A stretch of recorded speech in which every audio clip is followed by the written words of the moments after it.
ખોટના બધું આવી જાય એ આજે જતો ને ભજન કરવા વાળા કરે ને કામ કરવા વાળા કરે પેલો ધણી સૂતો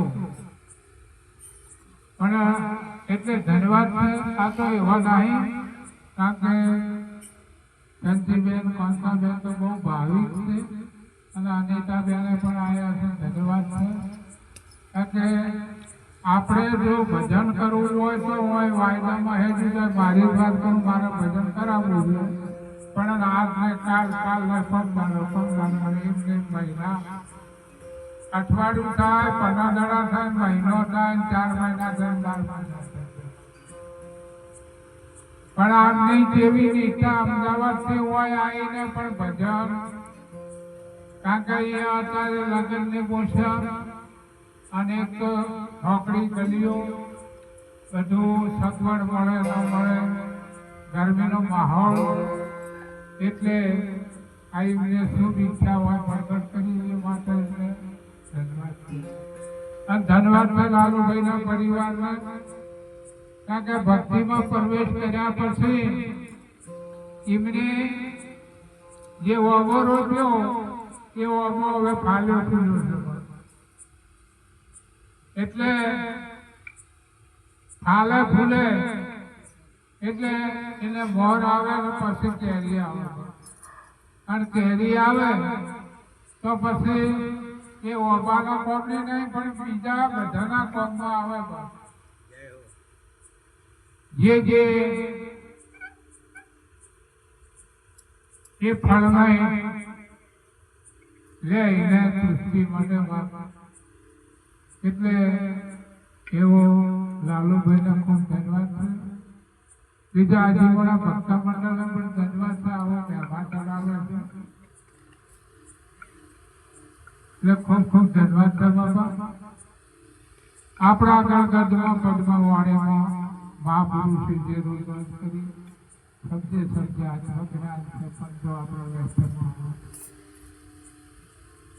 કોંતાબેને અને જયંતિબેને સદગુરુ મહારાજને આમંત્રણ આપી અને પણ એમને ભદ્રામણી કરી એટલે એમને ખૂબ ખૂબ ધન્યવાદ છે કારણ કે અમદાવાદ ભજન રાજા તો બાપુને અત્યારે સમયનો અભાવ પણ એમના દર્શન અમને તમને બધાના દર્શન કરાયા એ માટે અમને ખૂબ ખૂબ ધન્યવાદ બીજું તો મહાપુરુષે જે વાણી બોલી એ આપણે વાણી પર લક્ષ લીધો હમણાં સરસ અઢોળીના ભ્રષ્ટાચાર ખોવાણી મારી અઢોળી એટલે ખોવાણેલું હોય એ છોડવું પડે બાપા જે ખોવાણું એ ધડતું નહીં એટલે ખોણવા માટે કેટલા બધા ઉધમ કરવા પડે છે આ પરમાત્મા જેમ ખોયો એમ ખોણવાને હવે આ જોઈએ સસરો સાસુ જેઠ જેઠાણી મેળાવે નથી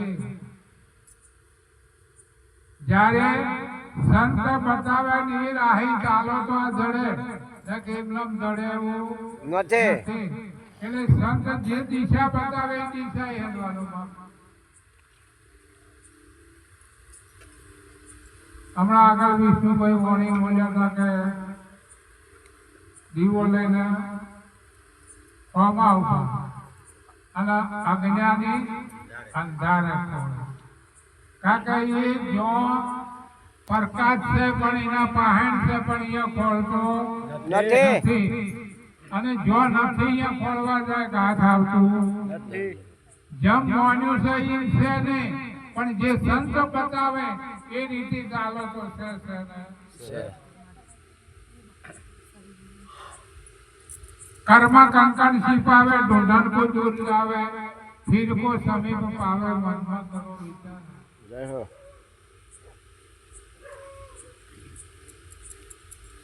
एक अवसर तो आतारे लग्न पर बदोना कोई रमेलो बड़ा अवसर मोटा मोटा चाली जाए वो अवसर तो ये अवसर में जब अपना कांताबेन लालूभाई हावी थईने आया ने एम एक बेन आयेलो अवसરમાં અને પછી એમને એક બાળક હતું એટલે ખોળામાં લીધેલું ને અવસરમાં પછી કોઈ ડીજેના બીજા તાલમાં આવી ગયા ને ભોન ભૂલી ગયા. જય હો. ફોન એવા ભૂલી ગયો એમનું બાળક કાખમાં હતું પણ ખબર નહીં. એટલે પછી જેને મને પૂછે કે મારું બાળક ભાલ્યું. હવે બીજાને ખબર નહીં કે વાના બે આવી. એટલે બીજા સીધ બતાવી શકે, ખબર નહીં એ બતાવી શકે નહીં. એ બીજું ધારે કે બીજું હશે. પણ પાછા એમની બેન જેમ કાળી બેન આવે ને કે હું છે બેન કે મારો બાળક છે આ કાખમાં જોઈએ. એટલે હતું પોતા પહાણ પણ ખોલતા હતા બાપા રણુજા દ્વારકા બધે જવાની ના નહીં. તમે જો જવાની નહીં પણ તમે જે ખોલો છો નહીં ના જડે જપ તપ યજ્ઞ હોમ હવન બધું કરો એને ના નહીં. જે દીવો અગરબત્તી શ્રીફળ જે કરવું હોય કરો એને ના નહીં. પણ જે માટે તમે કરો છો એ મેળ આવે એવો નથી. એ સદગુરુ સંતના સાનિધ્યમાં જવાના મેળ આવે એવો નહીં બાપા. અને જ્યાં સુધી ત્યાં ના જઈએ ત્યાં સુધી સાચી વસ્તુ. હમણાં આગળ વાણી બોલવાની હતી, સરસ બોલ્યા હતા બાબુભાઈ વાણી, શંકર મહારાજની વાણી. સાથે ગીત આનંદ ઘટ્યો જોયો. જોરે જોવો છો એક રૂપ દર્શન. હવે મહારાજે તો કહી દીધું પણ આપણને આની ખબર પડે સાચું. આ ખબર પડે એવી નથી. ખુલ્લું કહી દીધું પણ ખબર પડે એવી નથી. આ રીએ સદગુરુના શરણામાં જવાના મેળ આવે એવું નથી. આમ તો ઘટ્યો મત છે બાપ. એટલે કર્મ કંકણ સીધાવે ઢૂંઢન કો દૂર જાવે.